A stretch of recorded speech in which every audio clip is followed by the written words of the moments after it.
बस में एक लड़की खड़ी थी। एक छोटे बच्चे ने कहा, आप मेरी जगह पर बैठ जाएं। लड़की ने इसे थप्पड़ मार दिया। छोटे बच्चे ने कहा, भलाई का तो जमाना ही नहीं रहा आजकल। और बच्चा रोते हुए दोबारा अपने अब्बू की गोद में बैठ गया। एक देहाती किसी बड़े होटल में गया और चाय का ऑर्डर दिया।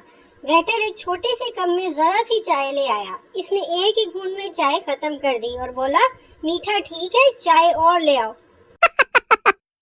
टीचर, क्लास में लड़ाई क्यों नहीं करनी चाहिए? बच्चा, क्या पता इम्तिहान में किसके पीछे बैठना पड़ जाए। पठान ने सबको चैलेंज दिया कि वो मीनारे पाकिस्तान को अपने सर पर उठाकर पेशावर ले जा सकता है। हजारों लोग देखने के लिए जमा हो गए। पठान, बस इसे तुम लोग सिर्फ उठाकर मेरे सर पर रख दो। लड़का, अगर मैं मर गया तो तुम दूसरी शादी कर लोगी? लड़की, नहीं, मैं अपनी बहन के पास रह लूंगी। लड़की, अगर मैं मर गई तो? लड़का, मैं भी तुम्हारी बहन के साथ रह लूंगा। एक मोटा आदमी ऊंची इमारत से गिर गया। जब अस्पताल में इसे होश आया तो उसने पूछा, मैं जिंदा हूँ? डॉक्टर, आप तो जिंदा हैं, लेकिन जिन पर तुम गिरे थे ना, वो मर गए। एक कंजूस आदमी अपनी बाईं आंख पर हाथ रखकर जा रहा था। एक शख्स ने पूछा, भाई आंख को क्या हुआ? उसने जवाब दिया, कुछ भी नहीं।